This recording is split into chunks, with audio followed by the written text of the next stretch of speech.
Thank you very much for coming on this call Monday morning. I'd like to begin by acknowledging the traditional custodians of the land, the Gadigal people of the Eora Nation, and I pay respects to the elders past and present. My name is Juan Martin. I'm from Phoenix DX. I'm a co-founder of this company. And as you can see, we're very passionate about the topic of high-performing teams because we're an end-to-end digital services company that works with ASX-listed companies like Optus, Pepper Money, the GPT Group, we're here today, and also government agencies like Victoria Police and the Department of Justice, New South Wales. So in our experience, we've been able to work with companies of all sizes and organizations that do very, very different things. But one thing that's common, apart from the technology challenges, I'm just going to read some of the common challenges that we come up with when we're trying to achieve meaningful work in technology. Talent shortage, skill gaps, remote work, psychological safety in the work environment, the risk of burnout, misalignment in overall direction, a mismatch in leadership styles, issues of recognition, motivation, knowledge sharing, silos, legacy constraints, budget constraints, the list goes on. It's pretty long. As you can all have experienced, it's very challenging to lead teams in times of change and in a technology context. And because of that reason, and because of the variety of industries that we have here today, we put together a team of 3 exceptional leaders that have proven experience in delivering significant outcomes in very different environments. So our first guest speaker here is Sami Yalavac, who's ex-CIO of the Year. I think we've got 2 or 3 CIO of the Years. Just I'm chuffed. and but Sammy's had a massive turnaround of the IT organization of Bupa, 500 strong team, looking after an 8 billion organization with 20,000 employees. So that's the example from enterprise. We've got an example from a product company. So it's Paul Redfern, a Chief Operating Officer of Big Picture Medical. So we'll ask Paul what Big Picture is all about, but they're certainly revolutionizing how you think of health and healing in a very meaningful way. And last but not least, we've got a services company. So my friend Pedro Carrillo and founder of Phoenix DX, who has built a team from nothing to an 80-strong company, about 20 nationalities, great place to work, less than 5% employee turnover. So I think we're in for a treat today. So please help me welcome. Well, they're already here. So we're gonna start with Sami. So Sami, we've been you and I have been talking for a while, and I've been fascinated by your story. Maybe before we get into the turnaround, can you tell us a little bit about yourself and your journey? Maybe we can start with how you started with Bupa. So just so you know, a week ago I was having a conversation with the gentleman that hired Sami all those years ago, and yeah, and he was joking. He stayed there, but Sammy just kept on going and going. So sorry to embarrass you, but Sammy, tell us a little bit about that Thank, story. thank you very much for this nice words and good morning, call.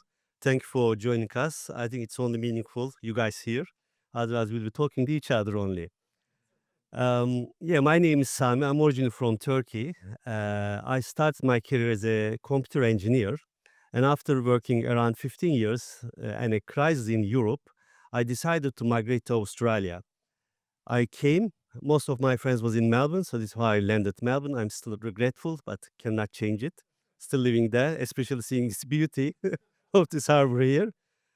And I just miss one simple thing here because I didn't know English.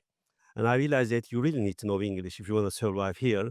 So after having some exec roles over there, coming to here, start life from scratch wasn't easy. So learning language, learning culture, and relearn all the technical stuff because this is where you can start as a developer again after 15 years.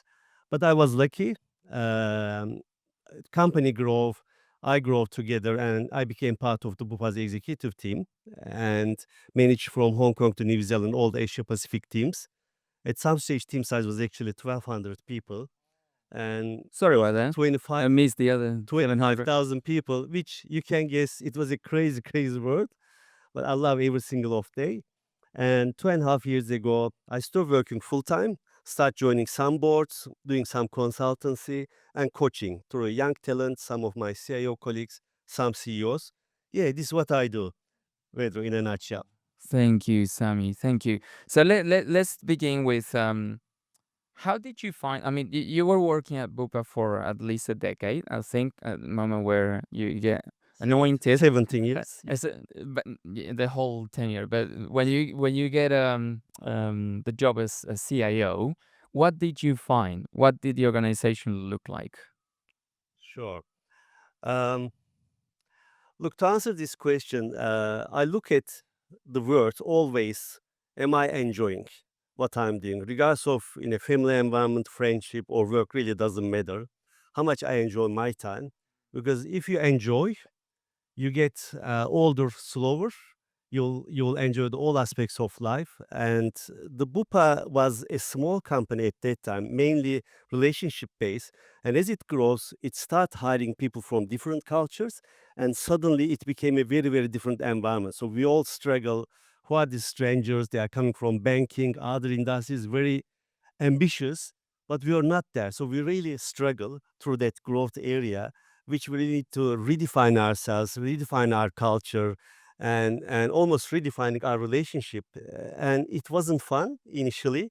It was quite difficult through that growth period. But once we found that magical formula, which I'm happy to talk more, we were able to work together regardless of how hard is the job.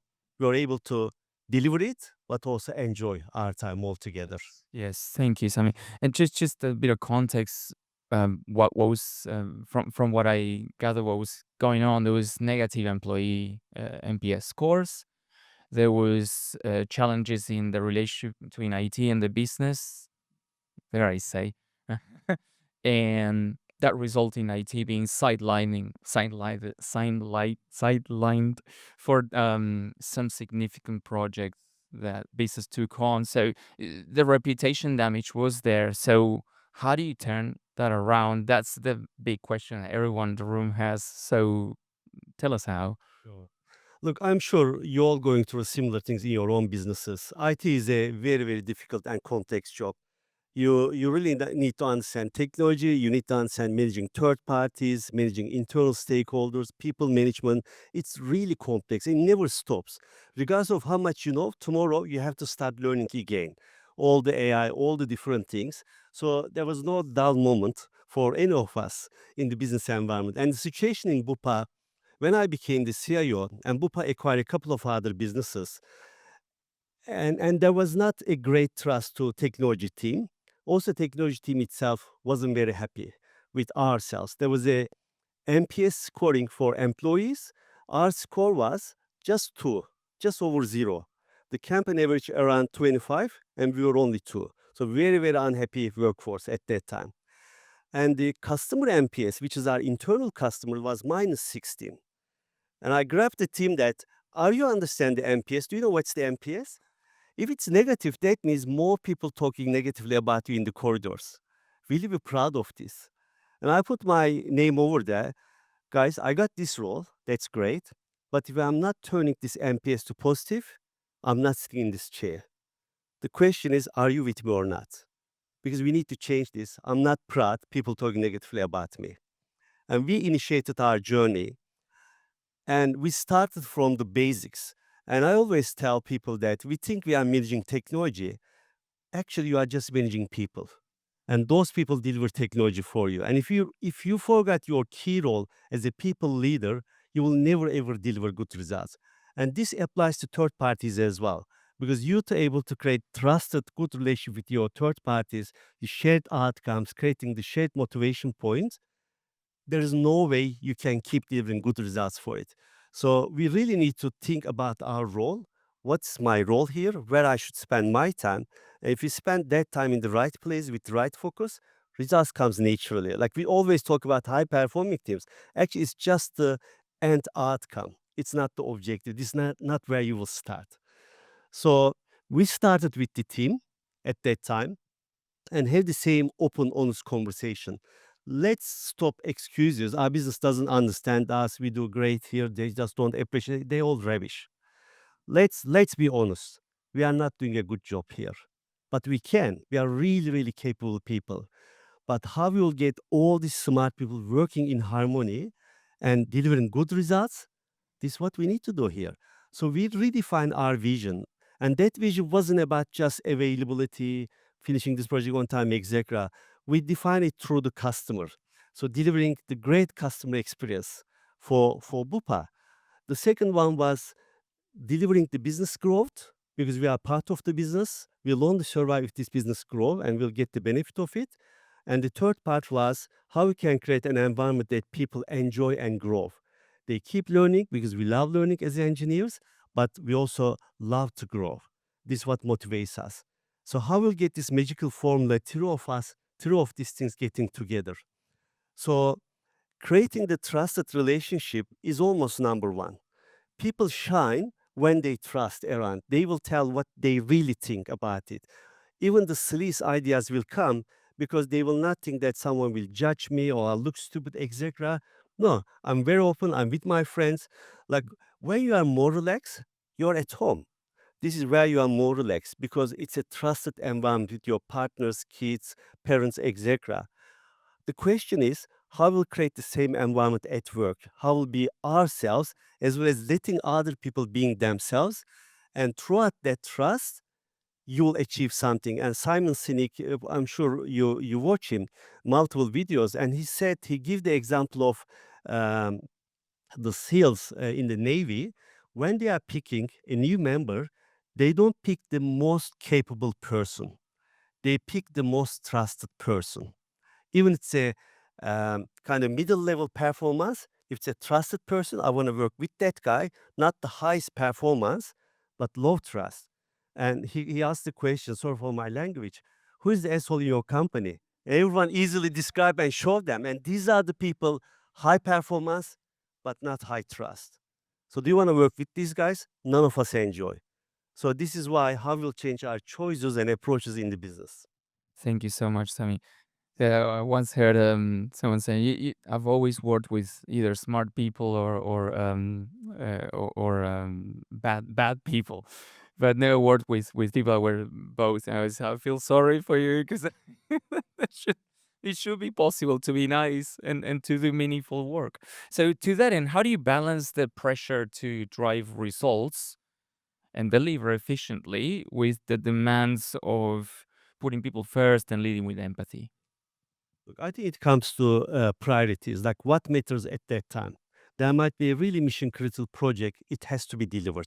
There might be some service levels has to be protected because your customer satisfaction or retention was relying on that. So we always define what really matters at that time, but we never compromise our core values. So yes, this is what we need to deliver. It's clear to everyone. So everyone understands what's the success for, not their own department success. So everyone knows, goes there. But as I said, we always prioritize how we will work together, not just what we will deliver only. And if you miss that part, if you just tell people that this has to work, this has to finish by this time, and put more pressure on that, you just create more chaos. It will not deliver better results. So clarity is needed. Everyone understand it, Clarity. but through the right focus, which is your people, the trusted environment. And in my own team, I use Patrick Lencioni's model, high performing. If you haven't heard it, I strongly recommend. He has a very simple book, 3.5 hours reading. Patrick Lencioni, Five Dysfunctions of a Team. This is like a novel format. It tells about a company's story, an IT company, and you can easily apply the same principles, and there's a theory behind it. So we utilize that methodology, do the assessments, get the coaching, and increase our trust level because this value will start your vulnerability being yourself, which is giving permission other people being themselves as well. And that trust will create healthy conflict. because I'm comfortable to say my disagreement or alternative is. And healthy conflict create commitment because you heard, even not your idea accepted, you're still part of the solution.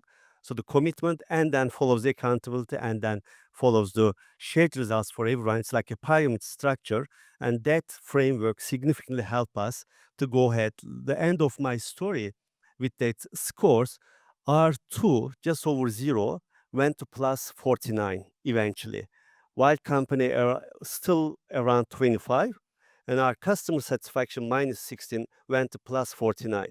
And in NPS, you will appreciate how difficult actually increasing even 1 point or 2 point. Because some people in finance We got services. really, really good results over there.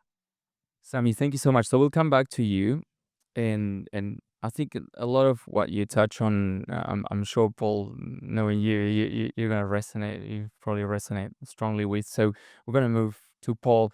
I think a lot of what we heard just now has also to do with you, with us, who you need to become to be an effective leader. So a lot of these hinges on you, but we're gonna move to a very different environment, the environment of startups, the guys with the white sneakers, eh? Who else wears a So t-shirt and white sneakers here? Can I say? Paul was involved with companies like StartMate, like Tyro Payments, like Bright, the company that works in sustainability. I was there when they got the Lloyd 50 award all those years ago. So you've led teams that are incredibly talented, and that alone is a big challenge in technology. In talking about the sorry, dare I say the assholes, the big egos. Never met any. No, exactly. So Paul, just tell us a little bit about how you got to V Picture Medical, and then we'll dive into BPM. Well, thank you for having me on here, and great to be with two very experienced other leaders. So yes, 10 or so years in startups and scale ups, and very fortunate to work with some very ambitious, talented, driven people. But I have a mixed background, like a lot of people in startups. I'm a bit of a mongrel. I actually come from a communications marketing background way back in the day, and worked in advertising strategy for a number of years, and then worked in FMCG, spent some time in banking, and when I was in banking and did my time there, always wanted to work in fintech, which led me to Tyro. And Tyro, this is about 3 years pre-IPO, very exciting stage of that long technology company's journey, and very fortunate timing. I think you mentioned luck. I also think that luck has a huge amount to play in a lot of what we do. I think we Hard work. yeah, it is a lot of hard work. We put you in the best possible position, but I think luck gets played as one of the levers that makes us successful. And I think that's an unpopular opinion maybe, but it's true. You have to be timing matters. So I got to join Tyro pre-IPO, and led the product team also at Bright, which is a fantastic organization trying to accelerate home sustainability. And then for the last 2.5 years, been at Big Picture Medical. We're a healthcare technology company working with the NHS, Johnson & Johnson, Medicon globally. We're a team of about 60 people, so not quite the same scale, although maybe one day. And How many patients are y- you touching through the work yeah, with? thousands of patients across UK, Europe, 12 markets globally. And we create care experiences and research experiences using our systems, and we unify data into open data standard models across the healthcare environment. So anyone here who's been to a GP, got a scan, had a specialist appointment, knows the friction that exists in healthcare. It is terrible. It's built on a siloed based system, and we're trying to change that. Our team. Yeah, and I'm gonna ask you some questions around the products that you guys deliver, because they're truly revolutionary. So when you land at Big Picture Medical, what did you see? Because I can tell you what I saw, but it's more interesting to hear I'm not from interested to you. hear what you saw. Uh, but what if you ask me, what I saw was that there were challenges with the technology choice, no doubt, in terms of having some hurdles in terms of being able to deliver some pretty complex things. When you work in technology in health space, you need to understand interoperability and HL7 and FHIR and all these standards. So the company was trying to build these medical blocks that you guys call it, which is pretty novel, and also to create the digital patient experience. That was the part that was very challenging. But when you look a bit deeper through the technology use, I saw fragmented teams that were really not working together. I would say from a corporation, they were down to coexistence, at best, and that's what I saw. Sorry. Oh, it's a good starting point.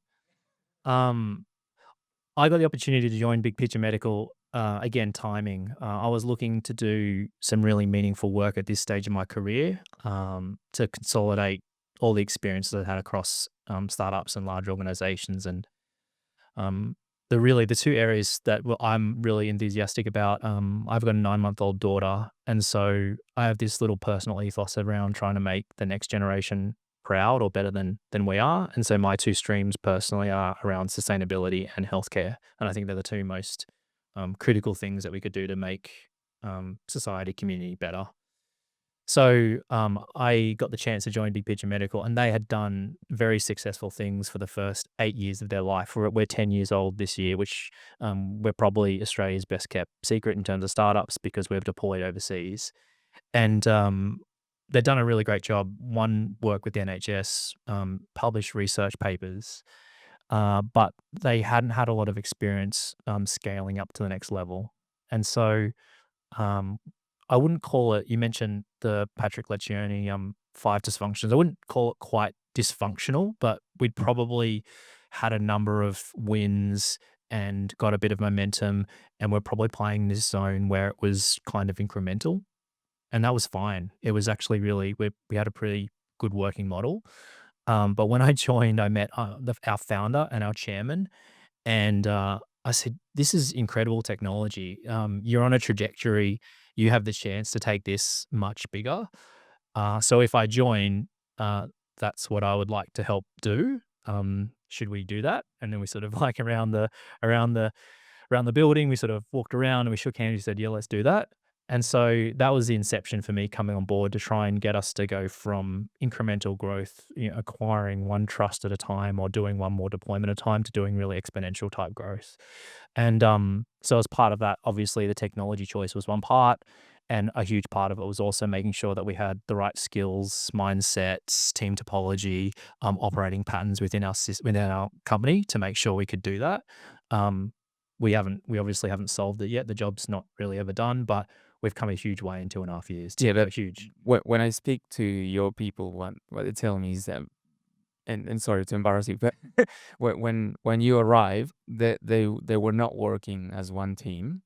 And we have this ethos, we call it one team, which is that because we work in customer engagements all the time, so you have to blend with the culture, you have to blend with the ways of work, and yes, you have your playbook, but you need to adapt always, because otherwise you're hit with antibodies from the organization. So how did you turn it around, I suppose, in terms of the relationships between people? Yeah. Yeah.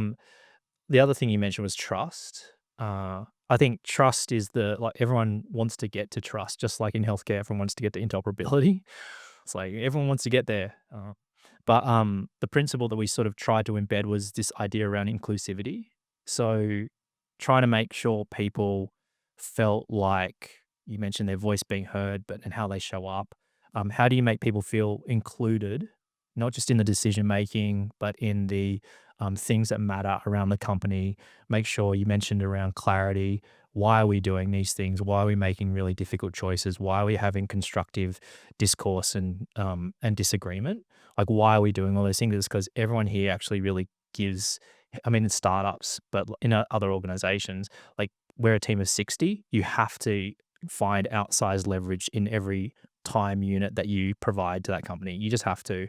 So everyone is working hard high passion, high energy, high conviction. They need to be in that every day.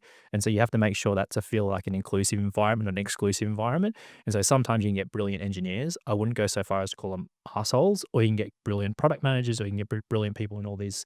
That's what we want. We want these people who are exceptional at what they You do. need them. Yeah, you need them. You need them. Breaking barriers. But you also need to make sure that's an inclusive space. So just making sure that conversations can happen around topics that aren't strictly project related.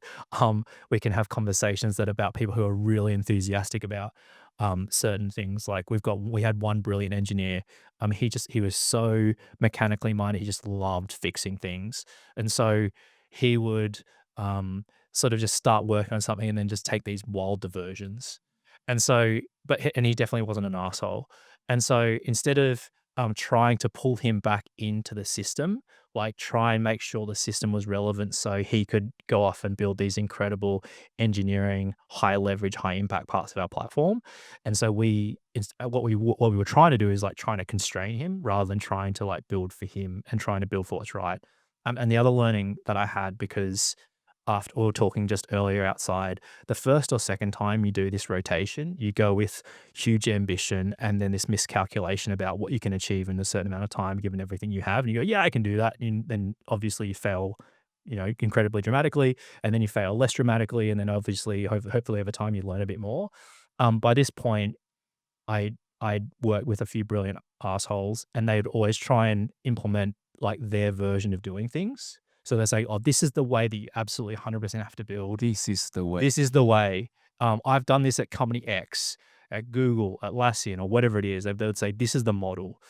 And a lot of the things I had were true, but then contextually it's not true because your team's different, your industry's different, the stage you're at's different, your maturity level is different. Like we've got designers who've only worked in one startup, we've got designers who worked in 10, we've got clinicians. Like Oh my God. when you bring a GP, when you bring a clinician into the startup environment to build technology solutions, and you're like, what's Slack? And they have no idea. They have no idea what's normalized. So they have no idea what, like, should I be responding to these 50 messages that just came across? Like, I've got notifications coming out of my ears. I was like, no, Jamie, So you shouldn't, no. So their users are actually clinicians that configure clinical pathways. So it's incredibly complex, and it needs to cater for a clinician being like an admin super user to create these virtual wards so people can go home and get treated there instead of staying in a hospital ward, which has been proven to be incredibly effective. But one thing I take away from, before we go to Pedro, take away from what you're saying is we're like obsessed with efficiency, effectiveness, and efficiency. And what I'm hearing from you is when you, this reminds me of Stephen Covey. When you're dealing with people, you can't think in terms of efficiency. And I have a 12-year-old daughter, so yeah, was last time I tried to get an efficient conversation with my daughter. It just doesn't happen. You actually need to be there 1,000,000% and really show them that you care. So it's no different, I guess, in this case. Yeah, I think that's right. I think it's also just designing a system that is relevant for you. And unfortunately, you have to either surround yourself with good people who've done it before, or you have to fail a few times to try and optimize it. And again, that's really unsexy to say. It's not really that fashionable to say, but really that's Great. true. That's true. Yeah, plain bullets, lead bullets. Thank you, Paul. So we're gonna go to Pedro now, and well, what's interesting about our journey together, Pedro, I would like you to talk about is we we're incredibly. I feel incredibly blessed to have met this man because we were able to reach some milestones together, and he's my accountability partner, and he'll call BS on me, I'll do the same on him, and that's how we don't let each other down. So Keith Ferrazzi calls it co-elevation. I'll tell you a little bit about the book that you have on your chair in a second. So that's the author. He calls it co-elevation. But one of the things that I would like you to talk about, Pedro, was what obviously we have this company that has 20 nationalities. It's an inclusive company, remote first. So it's extremely hard to create bonding when you're working remote sort of settings. So how do we engineer bonding? Because what I'm here is from a trust point of view. Sometimes when you're behind the screen, you saw, people like turn off the camera. All these things happen. So how do you create engagement and bond in a place where there's no more water coolers? There's no more serendipity, kind of serendipitous bonding. Thank you so much. And just wanted to say it's a pleasure being here. I've been asking the team to talk about how we build software and people matters, even though we're not a HR company, because it's one of the topics I'm most passionate about. And it's a pleasure sharing this opportunity with you. And just to embarrass our MC before I go, you don't know the amount of times I've heard over the last 11 years that I've known Juan, Pedro, when you're dealing with people, you can't think in terms of efficiencies. That I have many quotes ingrained in my brain, but that's just one. But it's true. And so look, I was talking about you, I was just Joseph. of course. So yeah, remote teams and how we engineer that. So I think I'm going to connect a bit with what Sami shared. It starts with human connection first, irrespective of the vehicle, and we had to, especially even during COVID and other moments, we had to actually engineer a lot of the moments. We had to design those connections because we just can't expect them to happen. And so in Phoenix, we've been always very deliberate in trying to implement systems, obviously, that scale with people. But so when it comes to interactions, we had to apply the playbook. This case was not the Patrick Lencioni one, but more from Keith Farazi. How can we codify some high return practices, starting from pre-recruitment, where we do more than 5 interviews and we really try to find a match of the individuals, but then through the onboarding experience, making sure that people spend time meeting other human beings, and because we end up working with people. That's what we do all the time. So there will be time for performance. There will be time for delivering outcomes. There will be time for adapting. But the more you know about a particular individual, the better. And so even working virtually, we spend a lot of time engineering those moments of connections.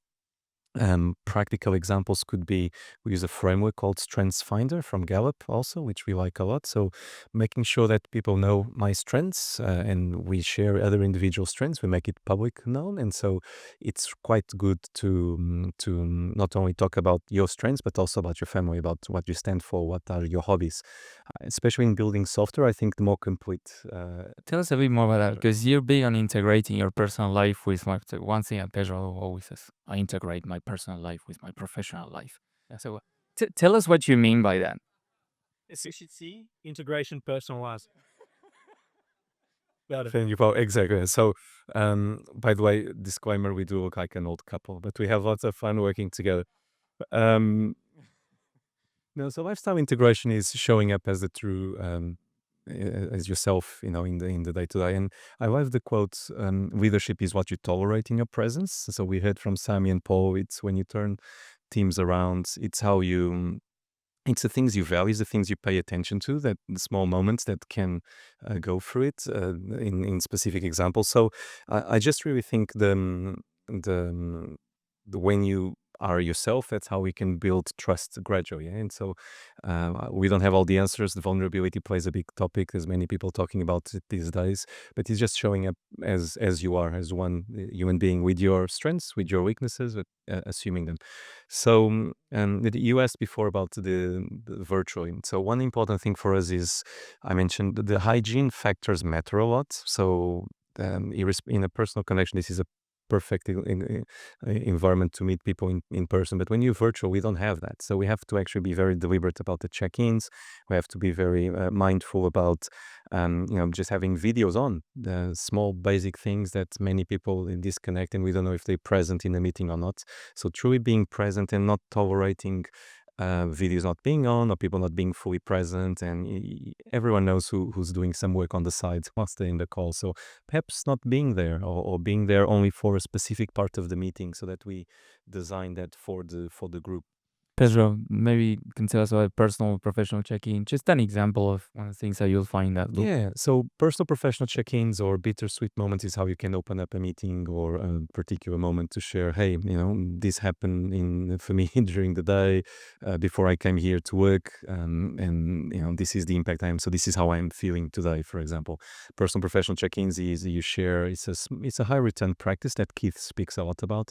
It's all about share one thing that is happening about you if you want to, that might be relevant, and that opens up vulnerability, opens up trust. So it's ways of you being genuine, being yourself, but sharing that with people that you think you can share things with. So we learned in Phoenix and a bit for Keith Farazi a lot of designing these high return practices, not only in one-on-one interactions but in groups. So another practical example, everyone knows that in a group setting, if we have 100 people in a call, not everyone is going to share or have an opportunity to voice that. So how do we design the experience, perhaps through polls, perhaps through surveys in that call, perhaps through having breakout sessions where we can divide groups into smaller chunks to maximize the group participation or the individual participation.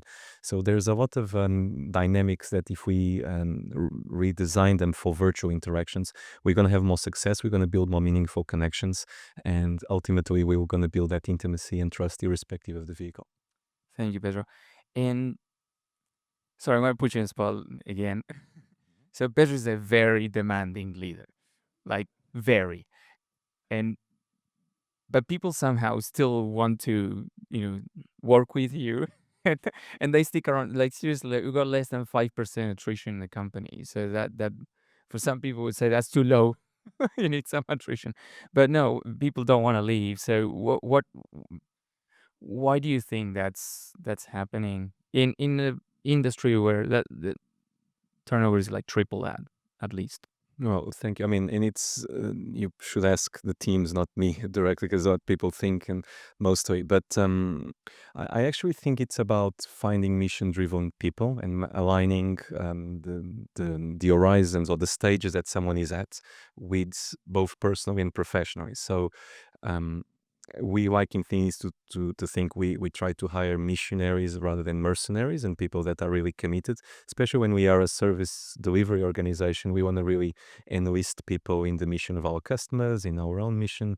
And so we spend a lot of time trying to find people with adaptability, growth mindset, which is really hard to filter for in an interview process.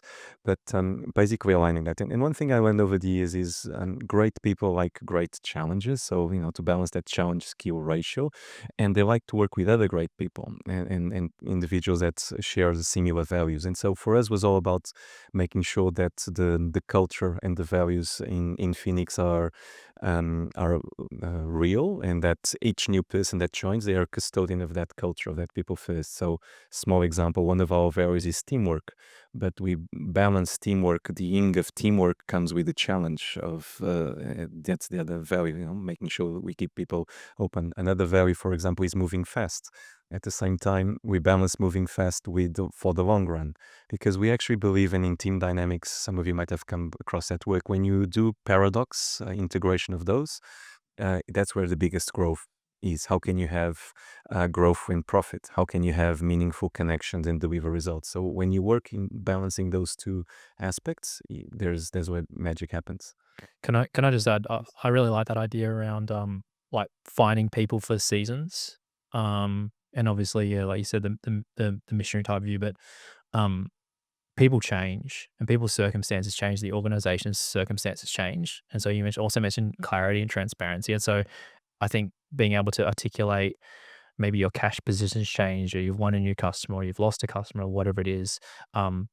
People might go through family caring needs or whatever it is. So those people aren't any less effective.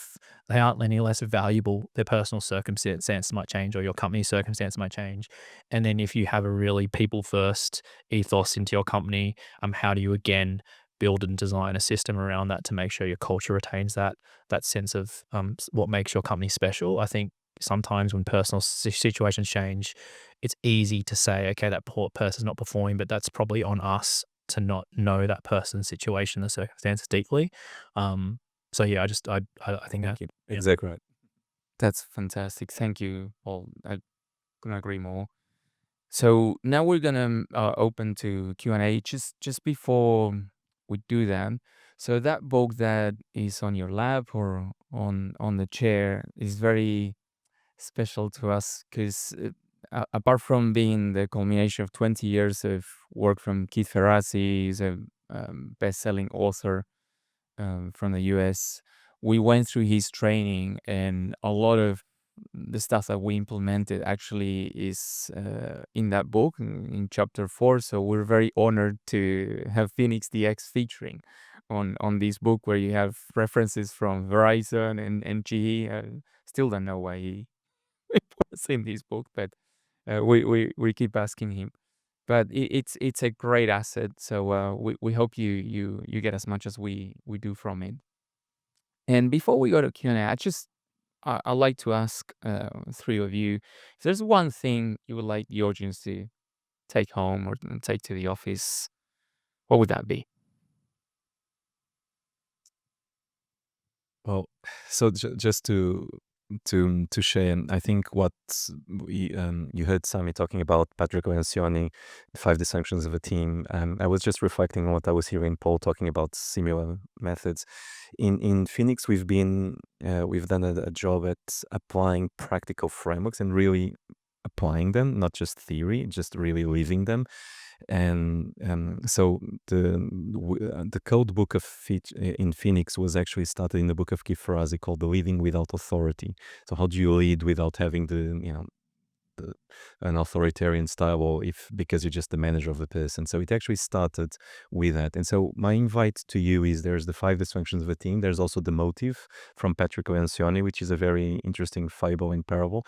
And consider which books or frameworks you really believe in, and making sure they're not just, wall things, that you live them every day. So the Leading Without Authority from Keith was what actually led to I think is one of the best books from Keith, because it really teaches how teams can impact change with it. So my takeaway for you is, really, it could be one of those, could be Simon Sinek, could be, I'm a big fan of Patty McCord's, another chief people officer at Netflix back in the days. She wrote a book called Empowered. So just rally behind one of those and implement it, because that's what I heard Sami did. And when you apply that and live that and believe in that, then, again, I think things will work. Thank you. So I think if you're finding some of those dysfunctions and less than ideal performance in your teams or companies, ask yourself what could you do better to be more inclusive. Like, challenge yourself around that. Find ways to create more moments deliberately, or connect with people more on a human level. And just on that thread, our chairman has a great quote, because we all have dark days, and I certainly do too. And he always comes back to me and says, "Paul, never lose your sense of humor." And I just think I've used that a lot when we're going through large transformation projects or some bumpy stages in the road. So yeah, maybe go back to your offices and find ways to have a good laugh with yourself and your team.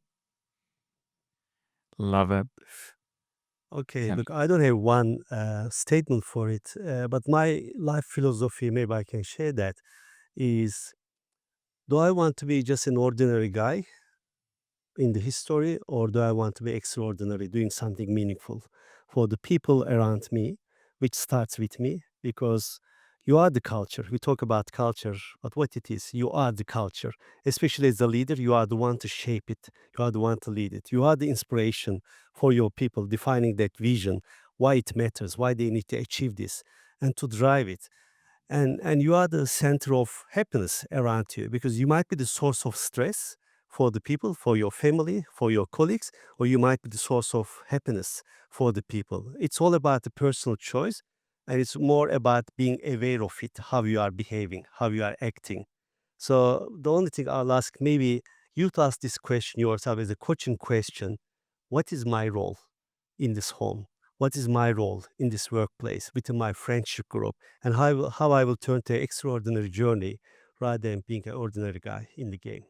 Wow, thank you so much. And sorry, we're obviously quote aficionados here, so it's like you remind me of the quote: "Life will give you pain all by itself. Your job is to create joy." So with that, Can we maybe we'll pass the mic around? Oh, perfect. Thank you. So who would like to ask a question of our guest speakers? There's Peter Hind here from Adapt. There's a lot of challenges I see in the world right now, and I'm not asking you four guys to fix it for us, but you shared something there, Pedro, about vulnerability. And I see a world where no one wants to project being vulnerable or being weak or being anxious. They want to project an image of strength, and it's seen as powerful and inspiring. And yet it's always built on sand. It's not really a foundation unless you take people with you. How do you share vulnerability and have strength? Well, start with Brené Brown, the book with vulnerability. It's in all honesty, there is an area that I'm learning more and more about myself because I come from an engineering background, very procedurals driven, very you know, directive, and I think it's the topic of vulnerability is really. I don't think it is in that manner. It's just being yourself. I come from a very humble background where I didn't have all the all the access to things, and we built it based on meritocracy, based on being very caring. And I like to think about my parents actually because I come from my dad was a doctor, and his stories of being always going to see a patient after a surgery, just the care that he always had. There was a lot of caring.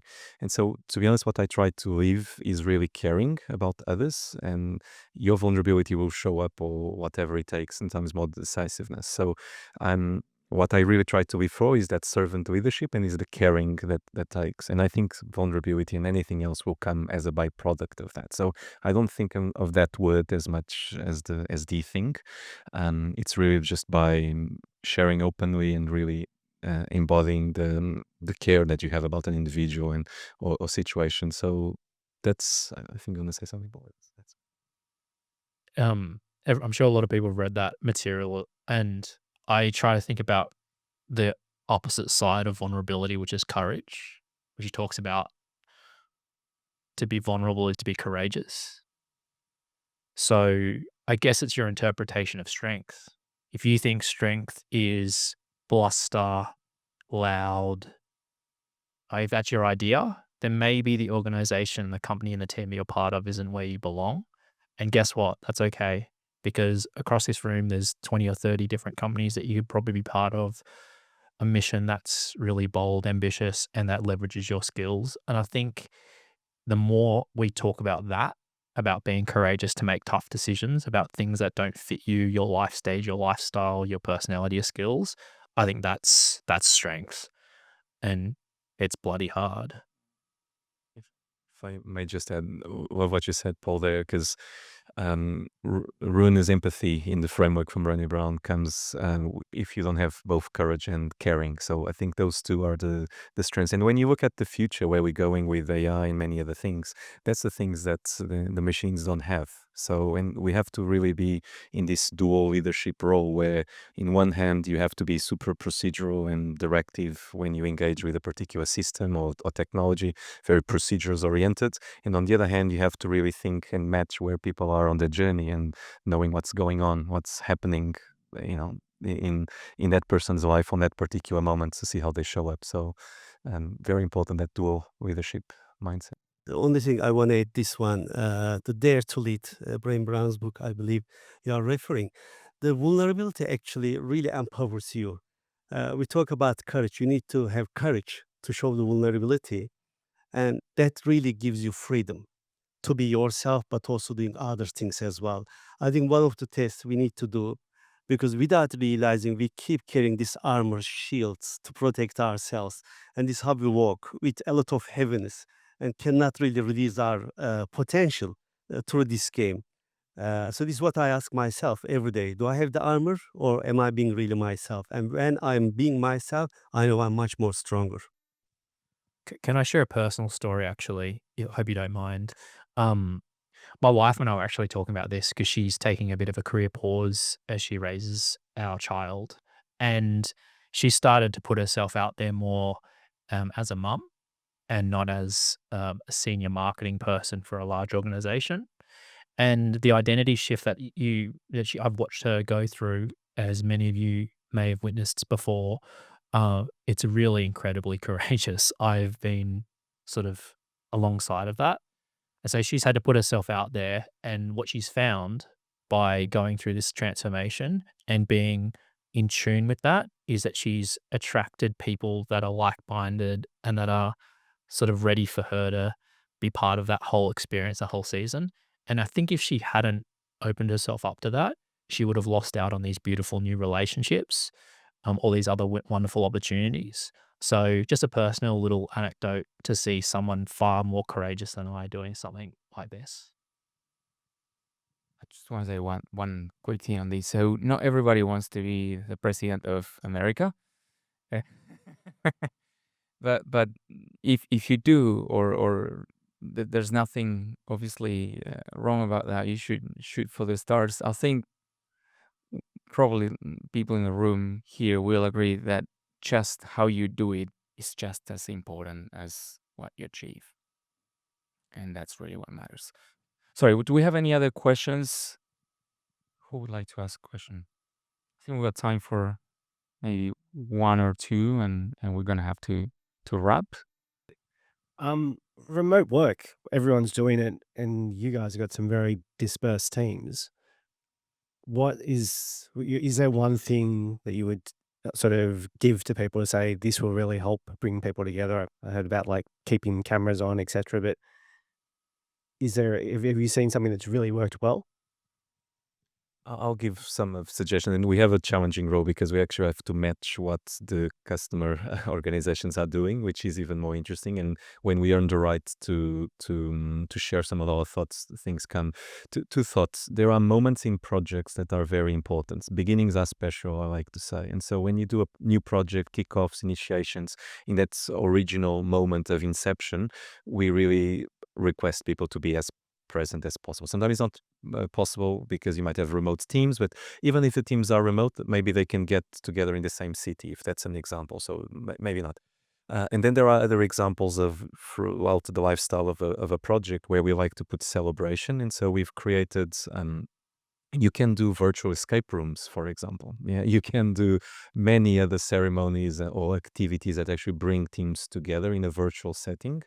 When you put a bit of attention there, you'll see how much specific moments you can create together. So for us, it was some of those examples. And there are nothing like growth of people when people come to an office, because I think it's important to re-educate and remember why people connect. And it's tremendously hard for you to have the discipline of working remotely in even doing a transition from your bedroom to your study or to your living room. But some people don't even have that opportunity, and so they have to be very very stoic, very disciplined people to work fully remotely, I would say. Yeah, it's a great question. And I think the takeaways are similar, making sure that you can create moments of human to human connection. Don't underestimate that. I know that we've reintroduced that more over the last 18 months, and the culture's thrived for it for all the reasons that we know because we've done pre-remote work, everyone in the room here. And so critical as you get a change in the kinds of ages, stages of people in your organization. So young people who haven't had a chance to sort of model behaviors that you would like to see happen in the in between moments, not just the showing up for the meeting.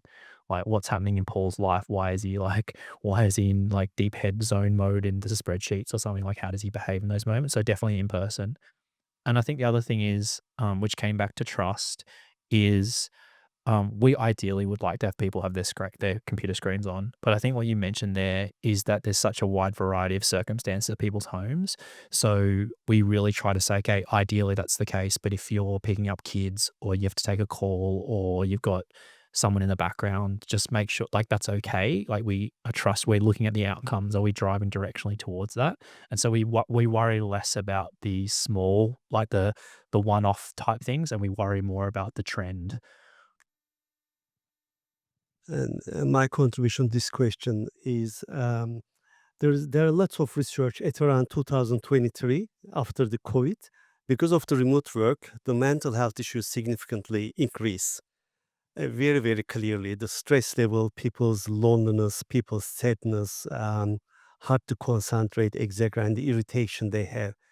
And we underestimate these accidental corridor conversations where most of the innovations happens, but also we look each other like a psychologist without we are realizing with a simple "how you doing, how are you" kind of questions. And we really ignore this in that word because every meeting is a transactional. There is a certain agenda finish, meeting finish. So we did in Bupa at that time some very kind of certain steps of allocating people buddies, asking meetings like a 5 minutes only, but just asking how are you, the most powerful but very very simple question, and that open up so much opportunities. People able to share what they are going through, and that solve lots of problems by itself. At least you have a chance knowing what that person going through, then you can offer some other help. But if you don't ask this question, and unfortunately this is the case, even the normal office environment, like we all in the same office, but we don't even 1 minute to ask each other how are you doing. So maybe just remembering this, regardless of remote or in the office, looking after each other. Thank you so much. So that's a wrap. We're gonna have to let you guys go to your work. But some of us are staying around if you want to continue the conversation. Thank you so much for coming. It's been phenomenal to have you take some time of your busy schedules to join us today. Thank you so much and have a great day.